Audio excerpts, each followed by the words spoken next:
Margaret Thompson sat in her favorite armchair by the window, watching the autumn leaves dance across her front yard. At 74, she still maintained the same fierce independence that had carried her through 40 years of widowhood. The morning sunlight filtered through the lace curtains she had hung decades ago, casting familiar patterns across the hardwood floors her late husband Robert had installed with his own hands. "Mom, you really shouldn't be living alone anymore," David's voice echoed from the kitchen where he was inspecting her refrigerator with the scrutiny of a health inspector.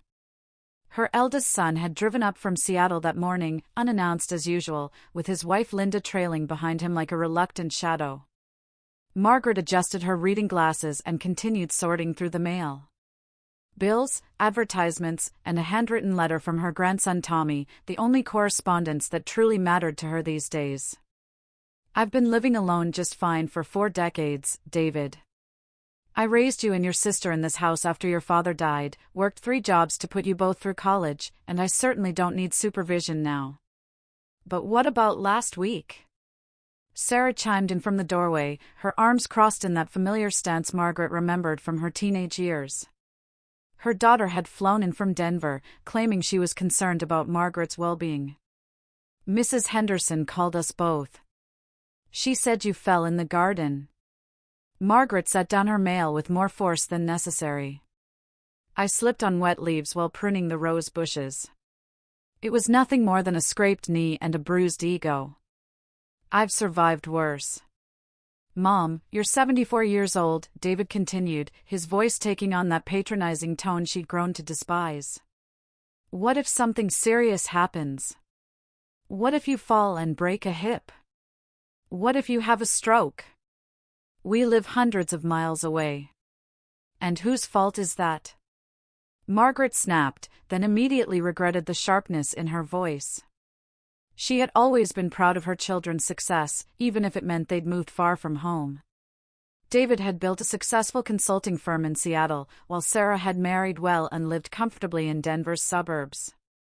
Linda stepped forward, her smile as artificial as her platinum blonde hair. "We've been looking into some really lovely senior communities, Margaret. Places where you'd have people around, activities, medical care on site. You wouldn't have to worry about maintaining this big house anymore." "This isn't just a house," Margaret said quietly, her fingers tracing the worn fabric of her armchair. "This is where Robert and I brought you children home from the hospital. This is where we celebrated every birthday, every Christmas, every milestone. These walls hold 50 years of our family's memories." Sarah moved closer, her expression softening in a way that reminded Margaret of the little girl who used to crawl into her lap after nightmares. "Mom, we know how much this place means to you. But think practically. The upkeep, the property taxes, the isolation, it's too much for someone your age." "Someone my age," Margaret repeated, tasting the bitterness of the phrase. "I suppose that makes me incapable of making my own decisions?" "Of course not," David said quickly, though his expression suggested otherwise. "We just want what's best for you. We want you to be safe and happy." Margaret stood slowly, her joints protesting after sitting for too long, and walked to the mantelpiece where decades of family photos chronicled their lives. Her wedding picture, the children's school portraits, graduations, weddings, grandchildren's births, a lifetime of love and sacrifice. "I drove myself to the grocery store yesterday," she said without turning around. "I balanced my checkbook, paid my bills, and made dinner for Mrs. Henderson because her arthritis was acting up. I volunteer at the library twice a week and tend to my garden every morning." "Exactly which part of that suggests I need to be warehoused with other discarded elderly people?"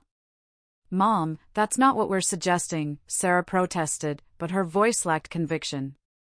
Margaret turned to face her children, seeing them clearly perhaps for the first time in years. David, once the sensitive boy who cried over injured birds, now wore expensive suits and spoke in corporate buzzwords. Sarah, who used to defend the underdog on the playground, had married money and developed a taste for easy solutions to complicated problems. "I've scheduled appointments for us to visit 3 facilities this week," David announced, pulling out his phone as if her opinion was merely a formality. "Sunset Manor has the highest ratings in the area. They have a memory care unit too, just in case." Just in case of what? Margaret's voice rose despite her efforts to remain calm. Mom, let's be realistic, Sarah said, her tone growing impatient. You're not getting any younger. Your memory isn't what it used to be. Last month you forgot Tommy's birthday. The accusation hit Margaret like a physical blow. I did not forget Tommy's birthday. I sent his gift a week early because I was going to be out of town visiting your Aunt Helen in the hospital. Something you would have known if you'd bothered to call me back. An uncomfortable silence settled over the room. Margaret could see her children exchanging glances, communicating in that wordless way siblings develop. She realized with growing dread that this wasn't a spontaneous visit born of concern, this was a coordinated intervention. Look, Mom, David said, his voice taking on a false gentleness that made her skin crawl. We've already put deposits down on a lovely suite at Sunset Manor. It has a view of the gardens, your own small kitchen, and... You put deposits down without consulting me? Margaret felt the blood drain from her face. We wanted to secure the spot, Sarah explained quickly. These places have waiting lists. We thought if you saw it, you'd understand how nice it could be. Margaret sank back into her chair, feeling suddenly exhausted. And what happens to my house? My things? My life here? Well, you'd need to sell the house to pay for the care facility, David said matter-of-factly. But don't worry about any of that. We can handle all the details. You won't have to lift a finger. The casual way he dismissed 50 years of her life, as if her home was nothing more than a real estate transaction, sent a chill through Margaret's bones. She looked at her children, really looked at them, and saw strangers wearing familiar faces. I see, she said quietly. And I suppose you've already decided when this transition should take place? Well, the sooner the better, Sarah said. Winter's coming, and you know how icy the steps get. We're thinking next month would be ideal.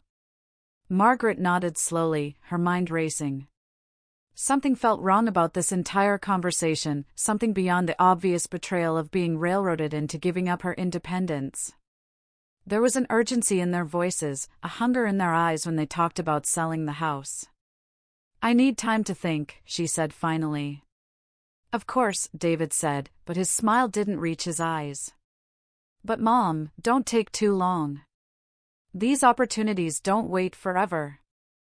As her children busied themselves in other parts of the house, checking for safety hazards, they claimed, Margaret sat alone in her living room, surrounded by the ghosts of better times.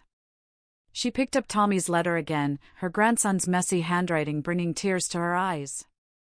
Dear Grandma, it began, I know Mom and Uncle David are being weird about you moving.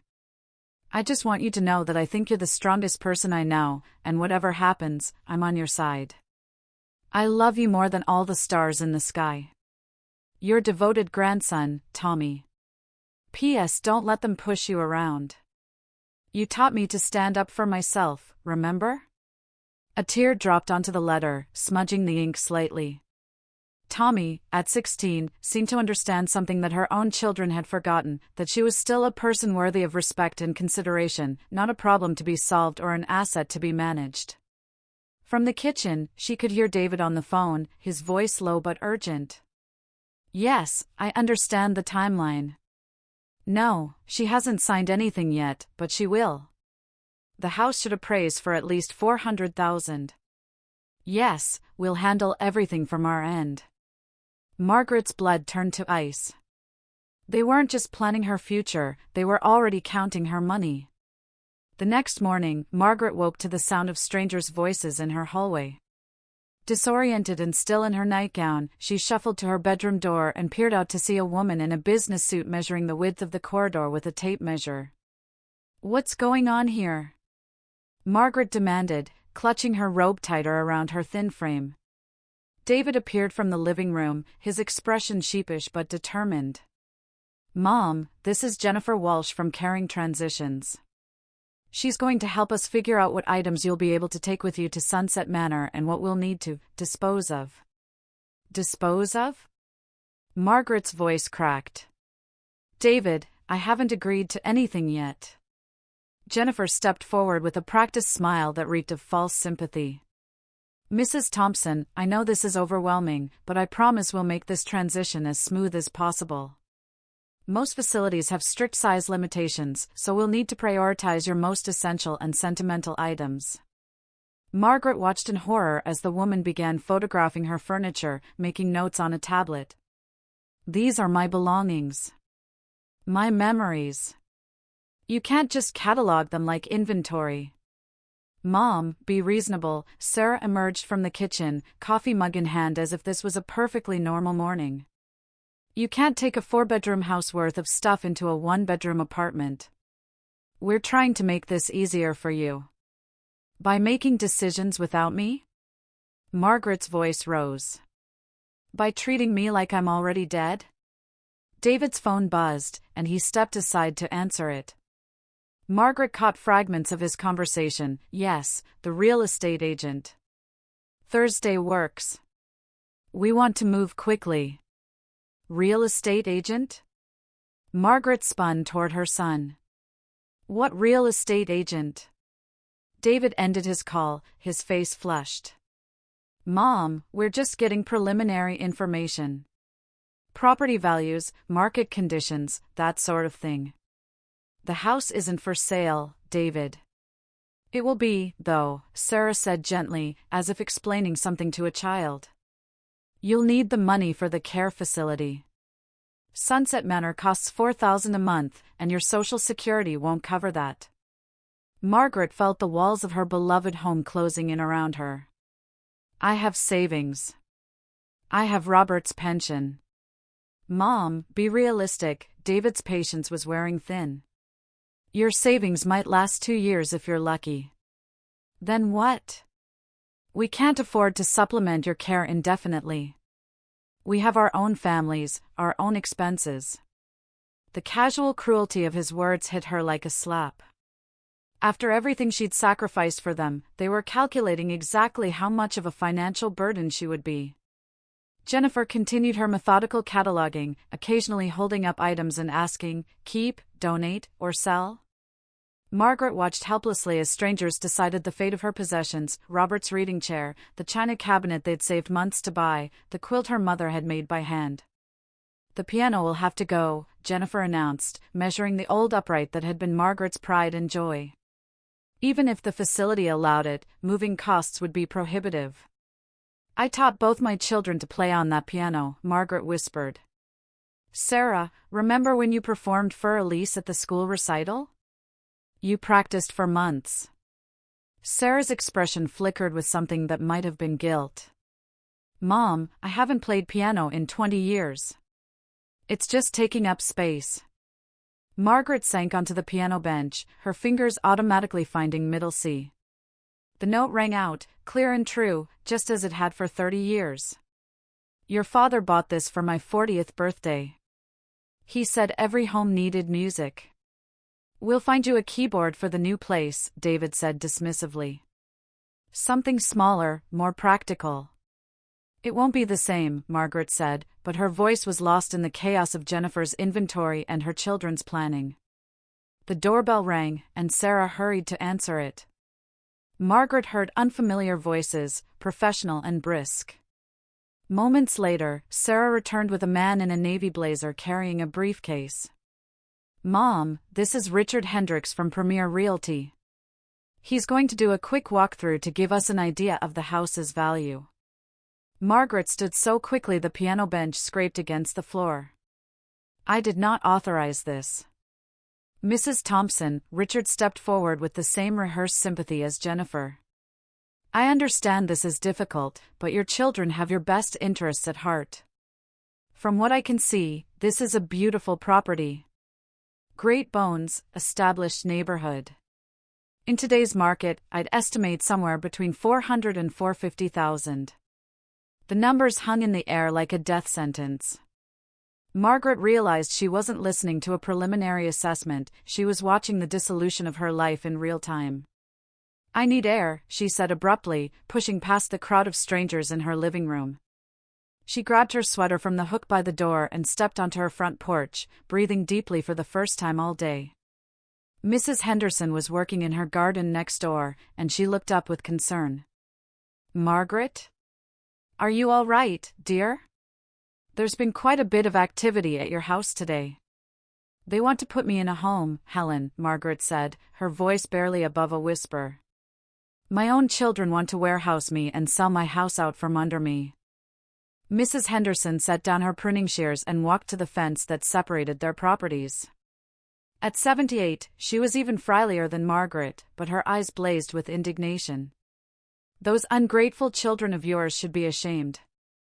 After everything you've done for them." "They say it's for my own good," Margaret said, tears threatening to spill over. "They say I'm not safe here alone." "Hugwash," Helen snorted. "You're sharper than people half your age. Last week you helped me figure out my insurance paperwork when my own son couldn't be bothered to return my calls." From inside the house, Margaret could hear David's voice growing louder, more animated. Through the window, she saw him gesturing enthusiastically at Richard, who was measuring the living room. "They've already decided," Margaret said. "I can see it in their eyes. They're not asking for my opinion, they're managing me." "Then don't let them," Helen said fiercely. "This is your house, your life. They can't make you do anything you don't want to do." But even as her neighbor spoke, Margaret felt her certainty crumbling. David and Sarah seemed so confident, so sure of themselves. They spoke in legal terms and financial projections that made her feel ignorant and outdated. Maybe they were right. Maybe she was being stubborn and unrealistic. Her phone buzzed in her sweater pocket. A text from Tommy: "Grandma, Mom won't let me come visit this weekend. She says you're dealing with some changes and don't need the distraction." "That doesn't sound like you. Are you okay?" "I love you." Margaret's heart clenched. Even her grandson was being kept away from her, isolated while the vultures circled. She typed back quickly, "I love you too, sweetheart. Don't worry about me." But as she hit send, Margaret realized she was lying. She should be worried. They all should be. Because something was happening here that went beyond concern for her welfare, something that felt calculated and predatory. David appeared on the porch, his face flushed with excitement. "Mom, great news.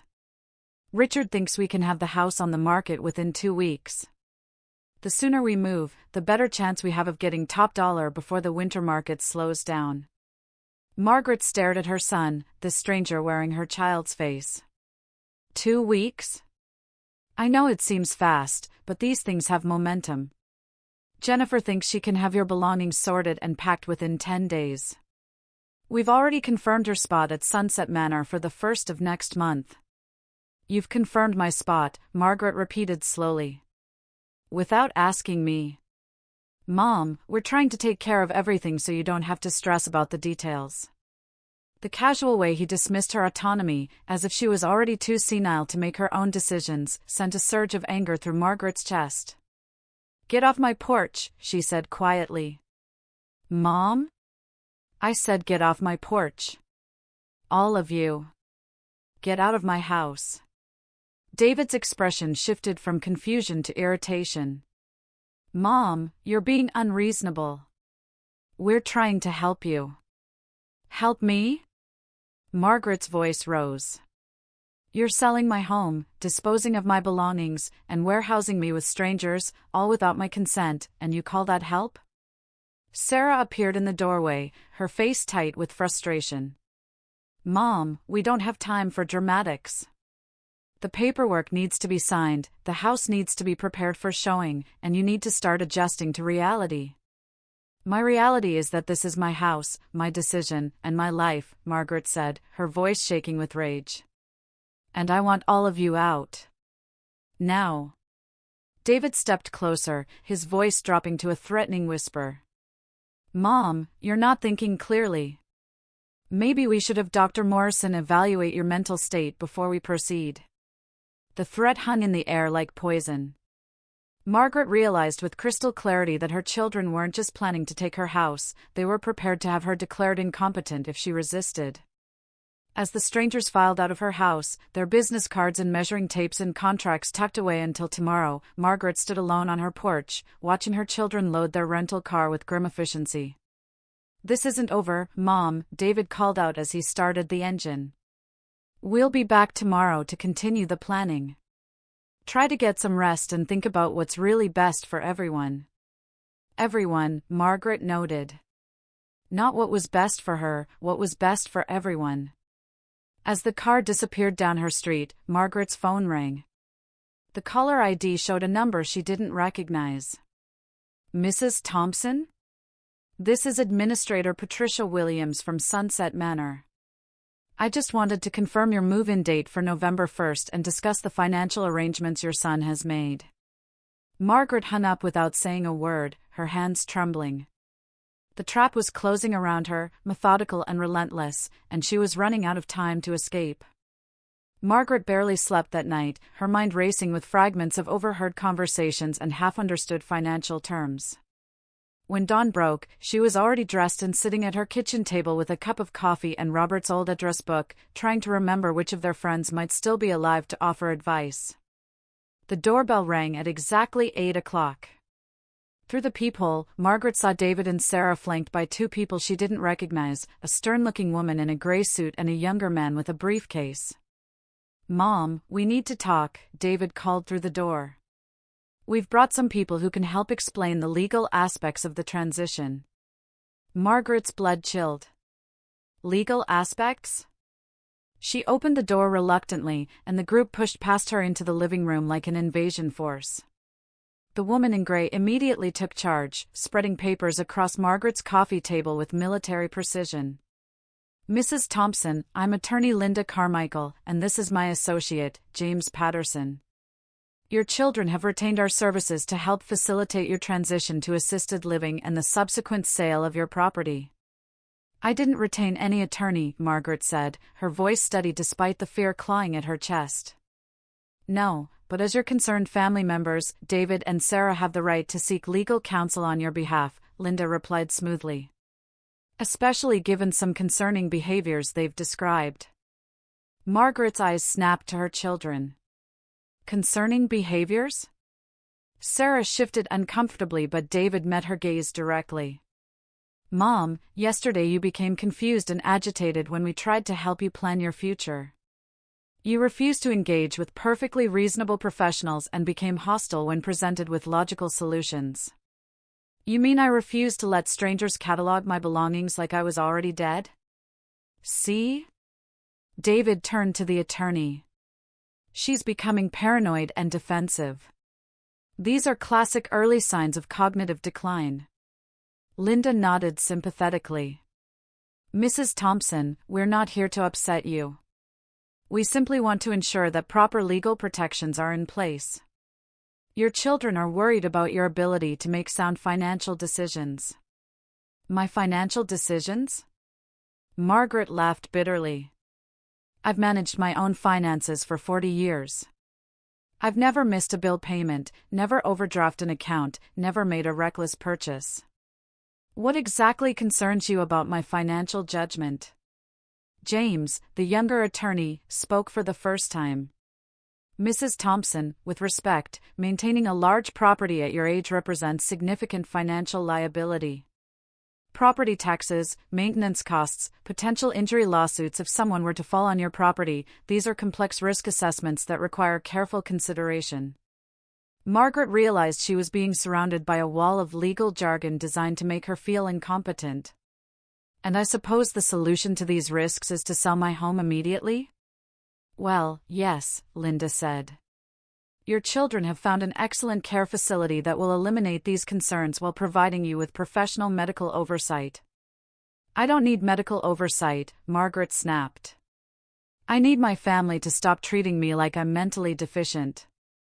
David sighed heavily, the sound dripping with false patience. "Mom, we've done research. 40% of seniors your age experience some form of cognitive impairment. Early intervention is crucial. Margaret stared at her son, seeing a stranger who spoke in statistics and percentages instead of love and respect. Are you having me declared incompetent?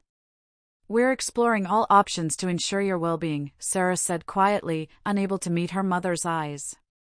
The words hit Margaret like physical blows. Her own children were preparing to strip away her legal rights, to render her powerless in her own life. The betrayal was so complete, so devastating, that for a moment she couldn't breathe. I see, she whispered. And I suppose you've already decided what will happen to the proceeds from my house? Linda consulted her notes. The funds will be placed in a managed trust to pay for your care. Your children will serve as co-trustees to ensure the money is used appropriately. How convenient, Margaret said. And what happens when the money runs out? David and Sarah exchanged a glance that lasted a fraction too long. Margaret caught it, and suddenly everything became clear. They weren't planning for her long-term care, they were planning for her money to last until she died. Cross that bridge when we come to it, David said dismissively. The important thing is getting you settled somewhere safe. Margaret's phone rang, jarring in the tense silence. She glanced at the caller ID, Tommy. I need to take this, she said, moving toward the kitchen. Mom, we're in the middle of important discussions, Sarah protested. My grandson is more important than your legal ambush, Margaret snapped, accepting the call. Hello, sweetheart. Grandma?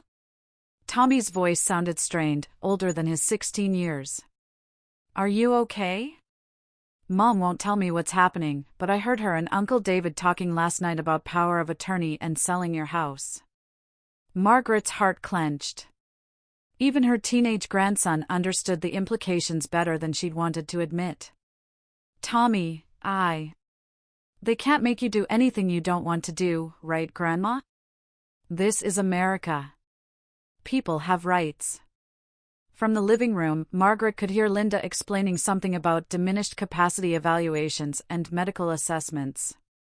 The legal trap was closing around her with devastating efficiency. Tommy, I want you to know that whatever happens, I love you more than anything in this world, she said, her voice breaking. Grandma, you're scaring me. What's happening? Before Margaret could answer, David appeared in the kitchen doorway. Mom, we really need you to focus on these documents. Tommy can wait. No, Margaret said firmly. My grandson cannot wait. David's jaw tightened. Fine. But make it quick. We have appointments scheduled all afternoon. Margaret turned back to the phone, but the line had gone dead. Tommy must have heard the tension in the background and hung up, probably more confused and frightened than before. When she returned to the living room, the attorneys had arranged their papers in neat piles, each representing a different aspect of her life being dismantled. Property sale agreements, care facility contracts, financial power of attorney documents, a paper trail that would erase her autonomy with her signature. Mrs. Thompson, Linda began, we understand this is overwhelming, but these documents are really quite standard. The power of attorney will simply allow David and Sarah to handle financial matters when you're unable to do so yourself. I am able to do so myself, Margaret said. For now, James added. But cognitive decline can happen suddenly. It's better to have these protections in place before they're needed. Margaret picked up the power of attorney document, scanning the dense legal language. Buried in the bureaucratic prose, she found the clause that made her blood run cold. This power of attorney shall take effect immediately upon signing and shall remain in effect until revoked in writing by the principal or upon determination of the principal's incapacity by a licensed physician. This takes effect immediately? She asked. It's more efficient that way, Linda explained. Eliminates delays when urgent decisions need to be made. Margaret set the document down carefully. Such as? Well, for instance, David interjected, if we need to accept an offer on the house quickly, or if there are medical decisions that need to be made while you're indisposed. The casual way he discussed stripping away her decision-making power sent a chill through Margaret's bones. She realized this wasn't about her safety or well-being, this was about control and money. "I need time to review these documents with my own attorney," she said. Linda's smile tightened almost imperceptibly. "Mrs. Thompson, these are fairly standard legal instruments. Most seniors find independent legal review to be an unnecessary expense. Nevertheless, I insist." Sarah leaned forward, her voice taking on a wheedling tone. "Mom, we've already paid these attorneys to prepare everything. Why waste money on another lawyer when Linda and James have our family's best interests at heart?" Margaret looked at her daughter, really looked at her, and saw a stranger wearing Sarah's face. When had her compassionate, idealistic daughter become someone who spoke of legal manipulation with such casual ease? "Because they're your attorneys, not mine," Margaret said quietly. "They represent your interests, not mine." David's mask of patience finally slipped. "Mom, stop being paranoid. We're trying to help you, but you're making this unnecessarily difficult." "Difficult?" Margaret's voice rose. "I'm making it difficult by wanting to read legal documents before signing away my rights?" "You're making it difficult by refusing to accept reality," Sarah snapped. "You can't live alone anymore. You can't maintain this house. You can't manage your finances indefinitely. We're offering you a solution that protects everyone." "Everyone except me," Margaret said. The room fell silent except for the ticking of the mantel clock Robert had given her for their 20th anniversary. Margaret realized she was staring at strangers who happened to share her DNA. The children she had raised, sacrificed for, and loved unconditionally had become people who saw her as nothing more than an obstacle to their inheritance. Linda cleared her throat. "Mrs. Thompson, perhaps we should schedule a competency evaluation. Dr. Morrison could provide an objective assessment of your cognitive state." Margaret's phone buzzed with a text message. She glanced at it quickly. "Grandma, I'm coming over after school. Don't sign anything until I get there. Love, Tommy." Her 16-year-old grandson, showing more loyalty and wisdom than her own children. The irony was almost too bitter to bear. "Get out," Margaret said quietly. "Mom," David began. "I said get out. All of you. Take your papers, your threats, and your legal manipulations and get out of my house." Linda began gathering her documents with practiced efficiency. "Mrs. Thompson, we'll be back tomorrow with a more structured approach. Perhaps by then you'll be ready to engage more reasonably." As the group filed toward the door, Sarah turned back with tears in her eyes. "Mom, we love you. We're trying to do what's best." Margaret met her daughter's gaze steadily. "If you loved me, you wouldn't be trying to erase me while I'm still alive." After they left, Margaret double-locked the front door and drew all the curtains. She felt like a prisoner in her own home, under siege by the people who should have been protecting her. But Tommy was coming, and somehow that gave her the strength to keep fighting. She picked up Robert's old address book again, running her finger down the list of names. Most were crossed out, friends and family who had passed away over the years. But there, near the back, she found what she was looking for: Martin Goldberg, attorney at law. Robert's old friend from the hardware store, who had helped them with their wills decades ago. Margaret dialed the number, praying it was still active.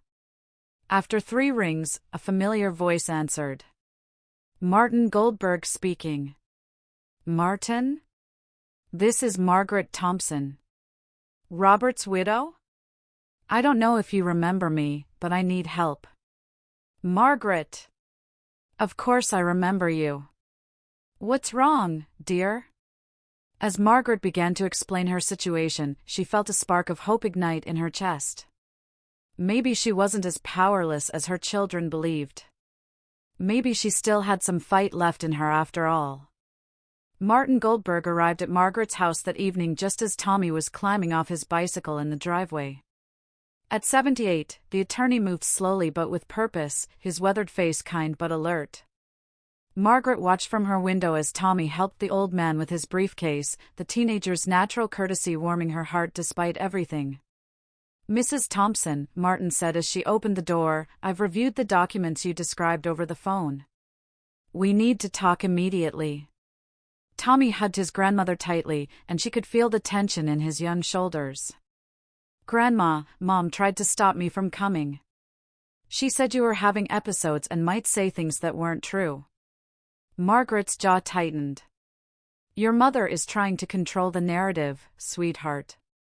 But I'm grateful you're here. Both of you. They settled in the living room, Martin spreading his own papers across the coffee table where Linda Carmichael had laid out her trap just hours earlier. The contrast was stark. Martin's documents were fewer in number but clearly explained, with sections highlighted in yellow and notes written in plain English. Margaret, I'm going to be direct with you, Martin began. What your children are attempting is called financial elder abuse, and it's a felony in this state. Tommy's eyes widened. Felony? Like, they could go to jail? If prosecuted, yes, Martin nodded. The power of attorney document they want you to sign is particularly egregious. It would give them immediate control over all your assets with virtually no oversight. Margaret felt vindicated but also deeply sad. So I'm not imagining things? This isn't normal family concern? Normal family concern would involve discussing options with you, respecting your wishes, and ensuring you have independent legal representation, Martin explained. What they're doing is manipulation and coercion designed to separate you from your assets. Tommy leaned forward, his young face serious beyond his years. Grandma, I heard Uncle David on the phone yesterday talking to someone about Australian real estate. He said he'd have the liquidity he needed by Christmas. Margaret's blood chilled. Liquidity? Martin's expression darkened. That would be the proceeds from your house sale. Margaret, I need to ask you something difficult. Do you have any reason to believe your children are in financial trouble? Margaret thought back over recent conversations, small comments that hadn't seemed significant at the time. David's mention of business opportunities in Australia, Sarah's new husband's expensive tastes, the urgency in their voices when they discussed selling the house. David's consulting firm lost a major client last year, she said slowly. And Sarah mentioned that her husband's restaurant investments weren't doing well. But surely they wouldn't. I'm afraid they would, Martin interrupted gently. Financial desperation makes people do terrible things, even to family members they claim to love. Tommy pulled out his cell phone. Grandma, I recorded part of their conversation last night. I wasn't trying to spy, but they were talking so loud in Mom's kitchen while I was doing homework. He played the recording, and Margaret heard her children's voices discussing her future with chilling calculation. David's voice was clearest. The house should net us at least $400,000 after expenses. Split 2 ways, that's enough for my Australia venture and Sarah's husband's debt problems. The old lady will be fine in the care home until the money runs out. Until the money runs out, Sarah's voice agreed. How long do you think that'll be? With any luck, not long, David replied. She's 74 and showing signs of decline. 2 years, maybe 3 at most. Margaret felt like she'd been punched in the stomach. Her own children were essentially betting on her death, planning to use her life savings to fund their own dreams while warehousing her in the cheapest possible care until she died. Oh, Grandma, Tommy whispered, tears in his eyes. I'm so sorry. Martin's face was grim. Margaret, this recording changes everything. This is evidence of conspiracy to commit elder abuse and possibly elder fraud. We can stop this. How? Margaret asked, though she was almost afraid to hope. First, you don't sign anything. Second, we file for a restraining order to prevent them from accessing your accounts or selling your property. Third, we consider criminal charges. Margaret's head spun. The idea of sending her own children to jail, regardless of what they'd done, seemed unthinkable. Martin, they're still my children. Children who are planning to steal your life savings and abandon you to die alone in a care facility, Martin said bluntly. Margaret, I knew you and Robert for 30 years. You were good parents. You sacrificed everything for those kids. But they've made their choice, and now you need to make yours. Tommy reached for his grandmother's hand. Grandma, I know this is hard, but you taught me that actions have consequences. You taught me to stand up for what's right, even when it's difficult.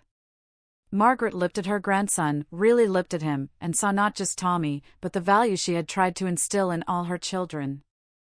Somehow, despite his mother's current behavior, those lessons had taken root in him. What would filing charges accomplish? She asked Martin. It would freeze their access to your assets immediately, he explained. It would also send a clear message that you're not the helpless victim they think you are. Margaret's phone rang. The caller ID showed David's number. She looked at Martin, who nodded. Answer it, he advised. But put it on speaker. Tommy, keep recording. Margaret accepted the call. Hello, David. Mom, we need to meet first thing tomorrow morning. The real estate agent has found a buyer who's willing to pay cash and close quickly, but we need to move fast. A buyer? Already? It's an investment company that specializes in quick purchases. They're offering $375, which is a bit under market value, but the speed and certainty make up for it. Margaret exchanged glances with Martin, who was taking notes rapidly. David, I haven't agreed to sell the house. Mom, we've been through this. You don't have a choice. The care facility needs payment, and this is the only way to get it. What if I don't want to go to the care facility? David's voice turned hard. Then we'll have you evaluated for competency. Dr. Morrison has already agreed to perform the assessment. One way or another, Mom, this is happening. The threat was crystal clear. Submit to their plan voluntarily, or they would have her declared incompetent and proceed anyway. I see, Margaret said quietly. And when would this sale need to be finalized? The buyers want to close within 2 weeks. We've already started the paperwork. After David hung up, the room fell silent. Margaret realized her children had been planning this for weeks, maybe months. The timing of their visit, the care facility arrangements, the real estate connections, none of it was spontaneous. They're stealing from you in broad daylight, Martin said. And they're so confident you won't fight back that they're not even being subtle about it. Tommy looked up from his phone. Grandma, I just Googled that investment company Uncle David mentioned. They're being investigated by the state attorney general for predatory practices targeting elderly homeowners. Margaret felt the last piece of the puzzle click into place. Her children hadn't just found a buyer, they'd found accomplices who specialized in exactly this type of exploitation. Martin, she said, her voice growing stronger, what do I need to do to stop them? Are you sure? He asked gently. Once we start this process, there's no going back. Your relationship with your children will never be the same. Margaret looked around her living room, at the photos and memories that represented 50 years of love and sacrifice. Then she looked at Tommy, who was watching her with admiration and hope. My relationship with my children is already destroyed, she said. They killed at the moment they decided I was worth more to them dead than alive. Martin nodded and began pulling forms from his briefcase. Then let's fight back.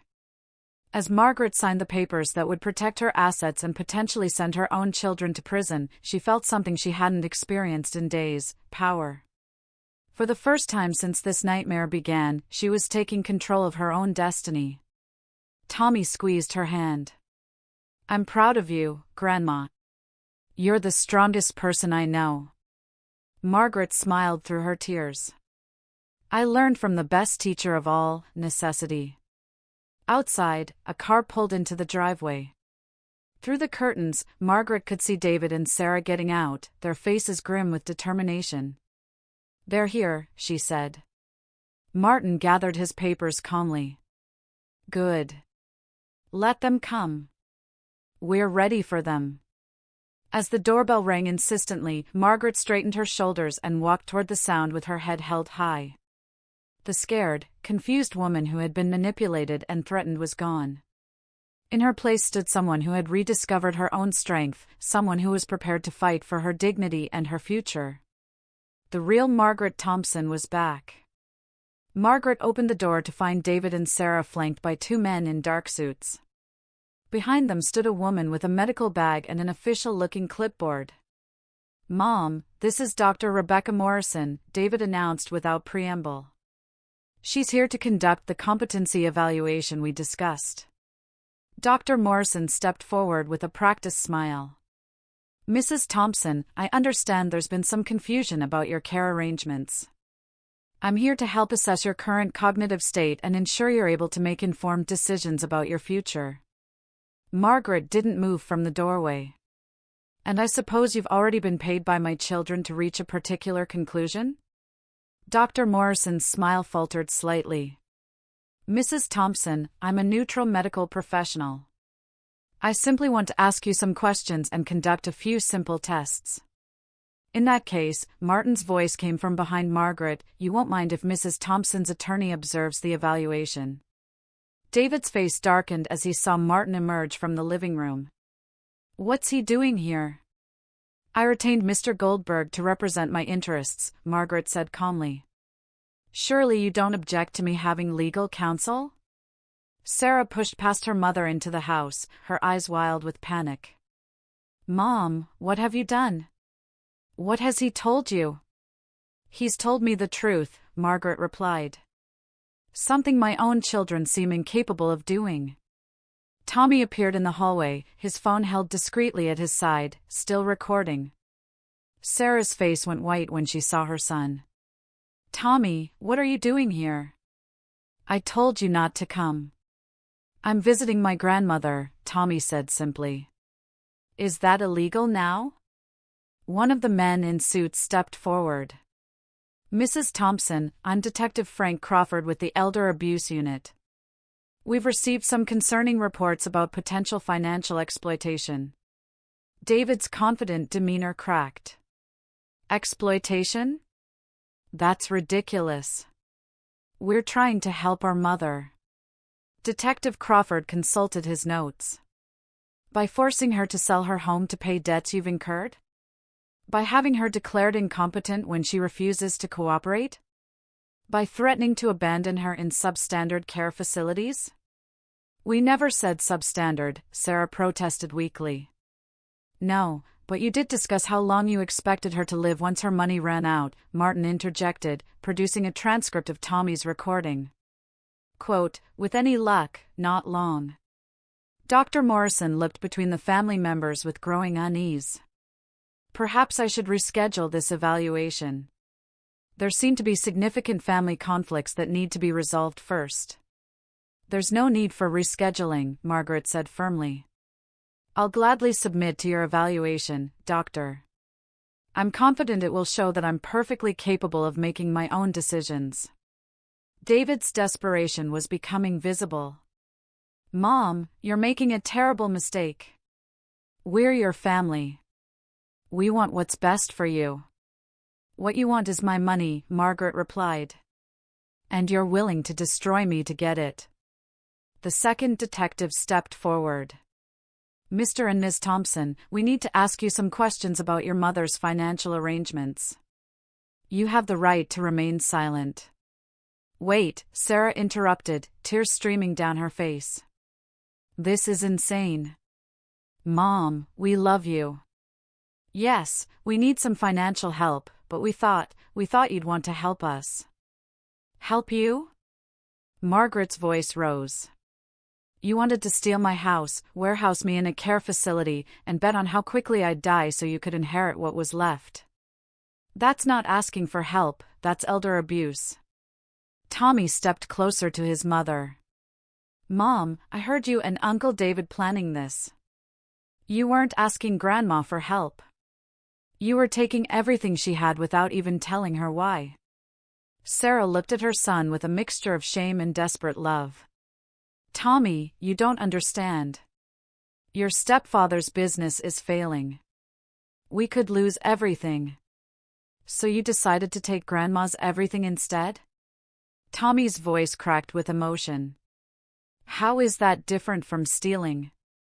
Dr. Morrison completed her preliminary assessment despite the chaos, asking Margaret a series of questions about current events, basic math, and memory recall. Margaret answered every question correctly, demonstrating not just competency but sharp intelligence. Mrs. Thompson, Dr. Morrison concluded, based on my evaluation, you show no signs of cognitive impairment. You're fully capable of making your own financial and medical decisions.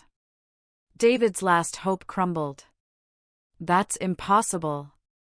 She's been acting irrationally, making poor decisions. I've been refusing to let you steal from me, Margaret corrected. Apparently that qualifies as irrational behavior in your mind. Detective Crawford placed his hand on David's arm. Sir, we're going to need you to come with us for questioning. We have evidence of attempted financial fraud and elder abuse conspiracy. This is a family matter, David protested, but his voice lacked conviction. Fraud is a criminal matter, the detective replied. Family relationships don't provide immunity from prosecution. Sarah collapsed onto Margaret's sofa, sobbing. Mom, I'm so sorry. We never meant for it to go this far. We were desperate. Margaret looked at her daughter, really looked at her, and saw not the calculating manipulator of recent days, but the frightened child Sarah had once been. For a moment, her anger softened. Sarah, when you were 12, you stole $20 from my purse to buy a birthday gift for your friend. Do you remember what I told you? Sarah nodded through her tears. You said that stealing is wrong no matter why you do it, and that if I needed money, I should have asked. Did you ask me for help with your financial problems? No, Sarah whispered. Did you consider that I might have been willing to help if you'd been honest with me? Sarah's sobs grew louder. We thought you'd say no. You've always been so independent, so self-sufficient. We thought you'd lecture us about responsibility and making our own way. Margaret sat down beside her daughter, the weight of years settling between them. Sarah, I worked 3 jobs to put you through college. I mortgaged this house to help you buy your first home. I've never once refused to help my children when they truly needed it. But this was so much money, Sarah said. Hundreds of thousands of dollars. We couldn't just ask for that. So instead you decided to take it by force, Martin observed. While convincing yourselves it was for her own good. Tommy knelt beside his mother. Mom, Grandma would have helped. She always helps family. But you tried to steal from her instead. David, now handcuffed but not yet taken away, looked at his mother with something that might have been remorse. Mom, I know you'll never forgive us. But I want you to know we didn't start out planning to hurt you. But you ended up planning exactly that, Margaret replied. You discussed my death like it was a business opportunity. We panicked, David said. The debts were crushing us, and the house represented a solution to all our problems. We convinced ourselves you'd be happier in care, that it really was better for you. Detective Crawford was reading David his rights when Margaret's phone rang. The caller ID showed a number she didn't recognize. Mrs. Thompson? This is Patricia Williams from Sunset Manor. I'm calling to confirm your move-in tomorrow and to discuss the accelerated payment schedule your son arranged. Margaret looked at the detective. Could you ask her about this accelerated payment schedule? Detective Crawford took the phone. This is Detective Crawford with the police department. Ma'am, we're investigating potential fraud involving Mrs. Thompson's placement at your facility. Could you explain what arrangements were made? Margaret could hear Patricia's voice through the phone, explaining that David had arranged for a lump sum payment of $60,000 to secure the best possible care for his mother, with additional funds to be transferred upon the sale of her house. $60,000?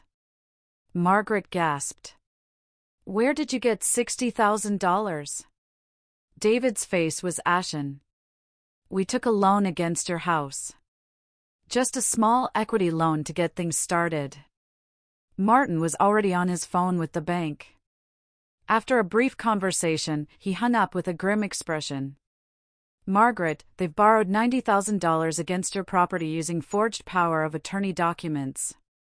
The room fell silent except for Sarah's quiet crying. Margaret realized the scope of her children's betrayal was even larger than she'd imagined. They hadn't just planned to steal her house, they'd already started spending her money. Detective, Margaret said quietly, I want to press full charges against both of them. Tommy looked up at his grandmother with tears in his eyes. Grandma, I'm so sorry they did this to you. Margaret pulled her grandson close. Tommy, this isn't your fault. You're the only one in this family who showed me any loyalty or respect. Sarah reached out toward her mother with shaking hands. Mom, please. I know we don't deserve forgiveness, but we're still your children. Margaret looked at her daughter for a long moment. No, Sarah. My children would never have done this to me. I don't know who you are anymore. As the detectives led David and Sarah away, Margaret felt a strange mixture of relief and profound sadness. She had won, her assets were protected, her independence preserved, but the victory had cost her the illusion that her children loved her. What happens now? She asked Martin. Now we clean up the mess they made, he replied. We'll reverse the fraudulent loans, cancel the care facility arrangements, and ensure your property is protected. It will take time, but you'll be whole again financially. Tommy hugged his grandmother tightly. And I'll stay with you, Grandma. Dad said I could live here while Mom sorts out her legal problems. Margaret looked around her living room, seeing it with new eyes. It was still her home, still filled with memories of better times. But something fundamental had changed. The family photos on the mantelpiece now seemed like artifacts from a different life, when she believed that love and sacrifice were reciprocated rather than exploited. Dr. Morrison packed up her equipment. Mrs. Thompson, you're one of the most mentally acute seniors I've evaluated. Don't let anyone convince you otherwise. As the house emptied of strangers and law enforcement, Margaret and Tommy sat together in the gathering dusk. The ordeal was far from over. There would be court hearings, financial recovery efforts, and the painful process of rebuilding her life without the children she had once loved unconditionally. But for the first time in weeks, Margaret felt like herself again. Battered and betrayed, but not broken. Not beaten. And with Tommy by her side, not entirely alone. Are you okay, Grandma? Tommy asked softly. Margaret considered the question seriously. Was she okay? Her children had tried to destroy her, her trust was shattered, and her family was irreparably broken. But she was sitting in her own home, with her financial independence intact and her dignity restored. I'm getting there, sweetheart, she said finally. I'm getting there. 3 weeks later, Margaret sat in the courthouse waiting room, her hands trembling despite her best efforts to appear calm. The criminal proceedings against David and Sarah were moving forward, but the emotional toll was devastating. Every night brought dreams of the children they'd once been, David building blanket forts in the living room, Sarah practicing piano with determined concentration. Those memories felt like ghosts now, haunting reminders of love that had somehow twisted into betrayal. Tommy had been staying with her since his parents' arrest, and she watched him struggle with the conflicting loyalties of loving his mother while recognizing her crimes. He'd grown quieter over the past weeks, the weight of adult concerns settling on his teenage shoulders. Mrs. Thompson? A young woman in a prosecutor's uniform approached them. I'm Assistant District Attorney Jennifer Walsh. We need to discuss your testimony. Margaret followed Jennifer into a small conference room where Martin was already waiting with a stack of documents. The evidence of her children's crimes was laid out in neat folders, bank records, forged signatures, recorded conversations, real estate fraud documentation. The case is solid, Jennifer explained. Your children are facing multiple felony charges: elder fraud, forgery, conspiracy, and attempted theft. The penalties could be significant. How significant? Margaret asked, though she wasn't sure she wanted to know. David could face up to 15 years in prison. Sarah, as a first-time offender who showed remorse, might receive 5 to 7 years with possible parole. Margaret felt the blood drain from her face. 15 years would likely mean David would be in his 60s when he was released. Sarah's children would be adults by the time their mother was free. There is one option, Jennifer continued carefully. If you were willing to consider a plea agreement, we could recommend reduced sentences in exchange for full restitution and community service. Martin leaned forward. Margaret, you don't owe them anything. They made their choices. But Margaret was thinking about Tommy, about Sarah's younger children who were now living with their father and asking questions no one knew how to answer. What kind of reduced sentences?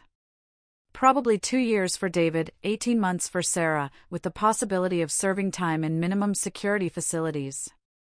They'd also be required to pay back every penny they stole, plus damages and court costs. Tommy spoke up for the first time. What would you want to do, Grandma? Margaret looked at her grandson, seeing wisdom beyond his years in his eyes. I want them to face consequences for what they did. But I also don't want to destroy what's left of our family. Before anyone could respond, there was a commotion in the hallway. Through the conference room window, Margaret could see Sarah being led down the corridor in handcuffs, her face streaked with tears. Behind her walked David, his expression hollow and defeated. Margaret's heart clenched despite everything. Whatever they had done, whatever they had become, she remembered holding them as babies, comforting them through childhood fears, celebrating their achievements. The maternal instinct to protect them warred with her need for justice. I need to see them, she said suddenly. Jennifer looked surprised. Mrs. Thompson, I'm not sure that's advisable. Anything you say could affect the case. I don't care about the case right now, Margaret said firmly. I need to look my children in the eye and understand how we got here. 20 minutes later, Margaret sat across from David and Sarah in a sterile visitation room. They were separated by a glass partition, speaking through phones that made everything sound hollow and distant. Mom, Sarah began, her voice breaking immediately. I know you'll never forgive us, but I need you to know we never meant to hurt you.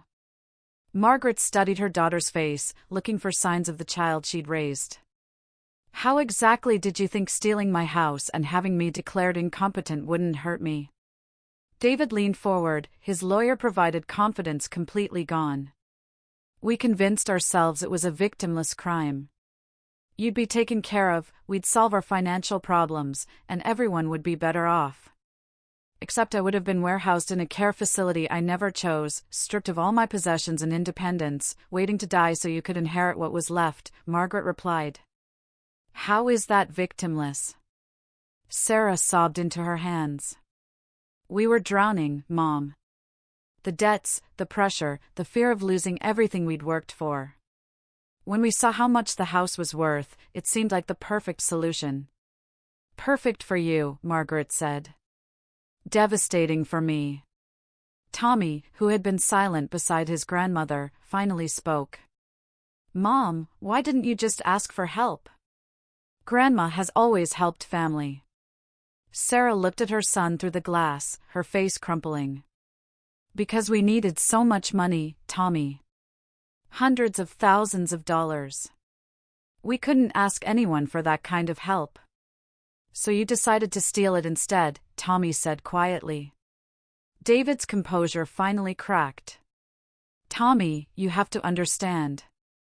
I was about to lose my business, my house, everything. Sarah's husband owed money to dangerous people. We were desperate.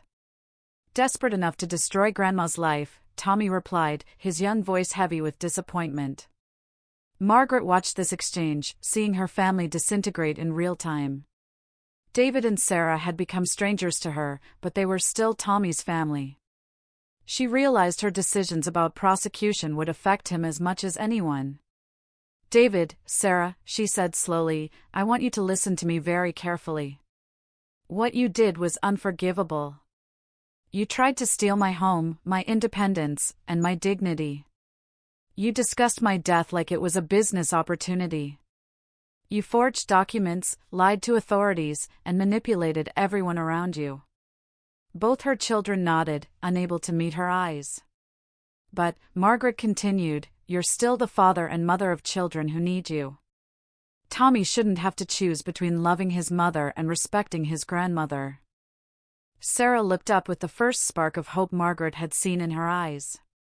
Mom, what are you saying? I'm saying that if you accept responsibility for what you've done, make full restitution, and agree to counseling to understand how you became people capable of elder abuse, I might consider supporting a plea agreement. David's eyes widened. You'd do that? After everything we've done? Margaret felt tears threatening for the first time since this ordeal began. I'd do it because despite everything you've done, I remember who you used to be. I remember the children I raised to be better than this. Sarah pressed her hand against the glass. Mom, I swear to you, if you give us this chance, we'll spend the rest of our lives making it up to you. You can't make it up to me, Margaret replied firmly. Trust, once broken, can't be fully repaired. But you can try to become people worthy of Tommy's love and respect. The visiting time ended, but not before Margaret saw something in her children's faces she hadn't seen since their arrest, genuine remorse mixed with gratitude. As they left the courthouse, Tommy walked silently beside his grandmother until they reached her car.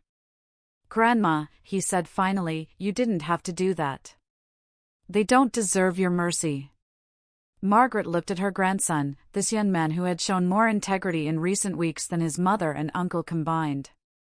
Tommy, mercy isn't about what people deserve. It's about who we choose to be in the face of betrayal and pain. Are you sure you're making the right choice? Margaret considered the question as they drove home through the familiar streets of her neighborhood. Was mercy the right choice? Would her children learn from this experience, or would they see her forgiveness as weakness to be exploited again? I don't know if it's the right choice, she admitted. But it's the choice I can live with.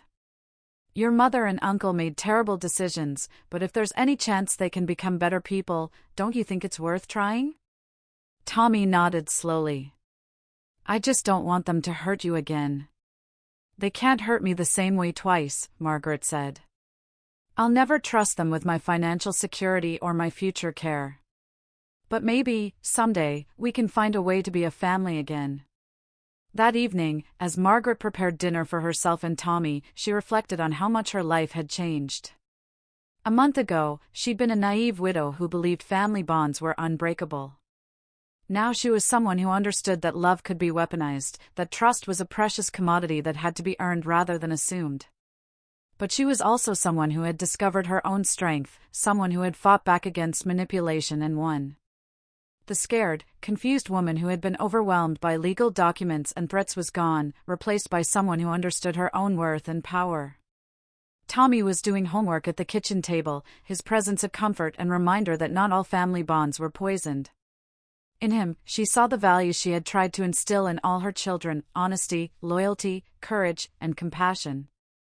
Grandma, Tommy said without looking up from his math homework, whatever happens with Mom and Uncle David, I want you to know you did the right thing today. Margaret smiled, feeling a warmth in her chest that had been absent for weeks. How do you know that, sweetheart? Because you taught me that forgiveness doesn't mean forgetting, and mercy doesn't mean weakness. You showed them who you really are, not the victim they tried to create, but the strong woman who raised them in the first place. As Margaret tucked Tommy into the guest room that night, she realized that while she had lost her children, she had gained something equally precious, the knowledge that her values had taken root in the next generation, that the love and sacrifice she had poured into her family hadn't been entirely wasted. The legal battles would continue, the emotional healing would take years, and her relationship with David and Sarah would never be the same. But for the first time since this nightmare began, Margaret felt something approaching peace. She was still standing, still fighting, and still capable of love, even when that love came with boundaries and conditions.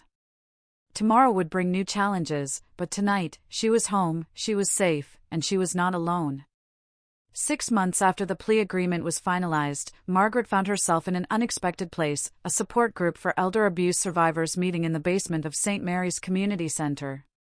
She had resisted Martin's suggestion for weeks, insisting she was fine and didn't need to air her dirty laundry to strangers. But Tommy, with his gentle persistence, had finally convinced her to try.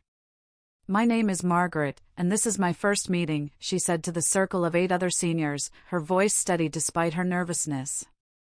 "Welcome, Margaret," said Dorothy, the group facilitator, a sprightly woman in her 80s who wore colorful scarves and had kind eyes behind wire-rimmed glasses. "Would you like to share what brought you here, or would you prefer to just listen today?" Margaret glanced around the circle, seeing faces that reflected her own journey, pain, betrayal, but also a strength that came from survival. "My children tried to steal my house and have me declared incompetent so they could use my money to pay their debts."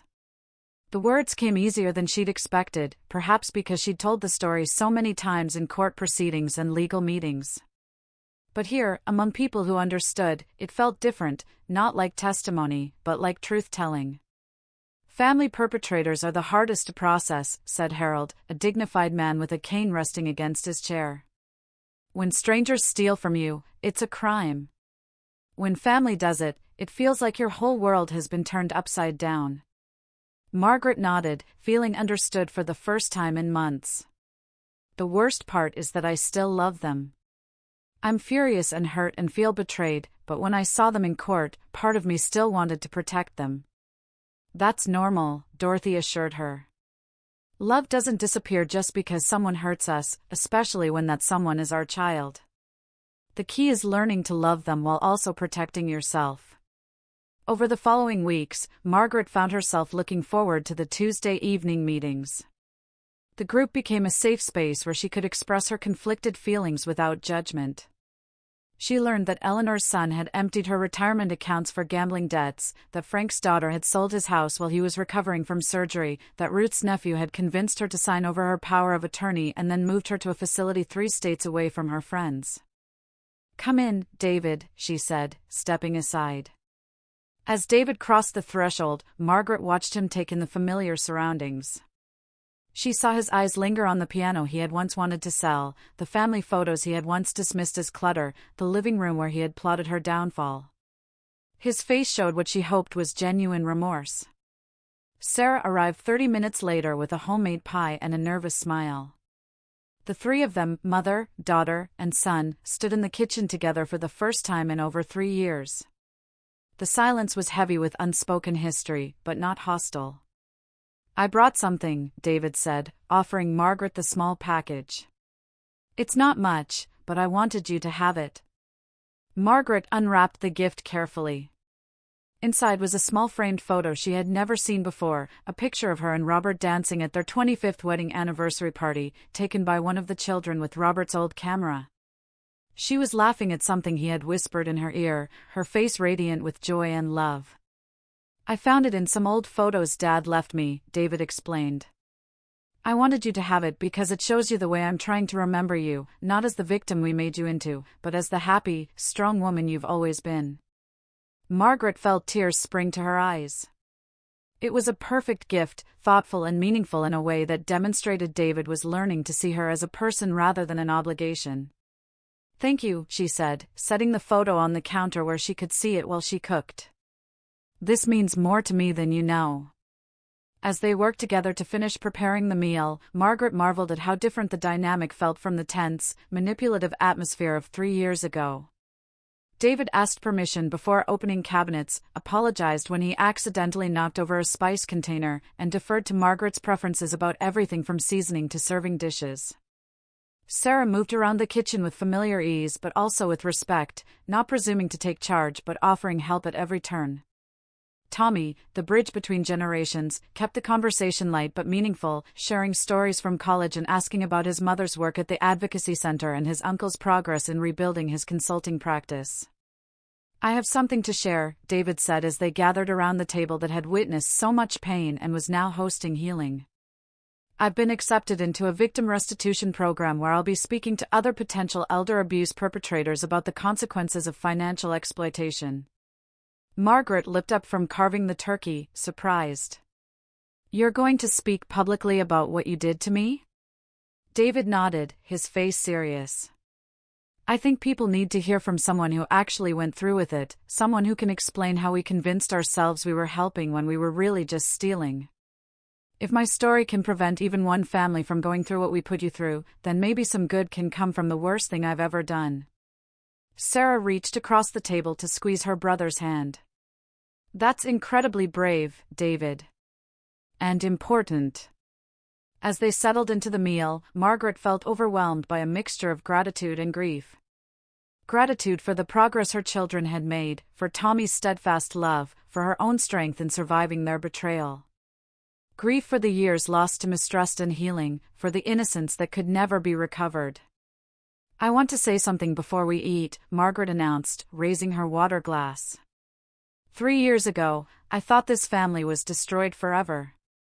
You," she looked at David and Sarah, "made choices that should have ended our relationships permanently." Both her children looked down at their plates, the weight of their actions still heavy between them. "But," Margaret continued, "I've learned something important over these past 3 years. Family isn't just about blood relations or unconditional forgiveness.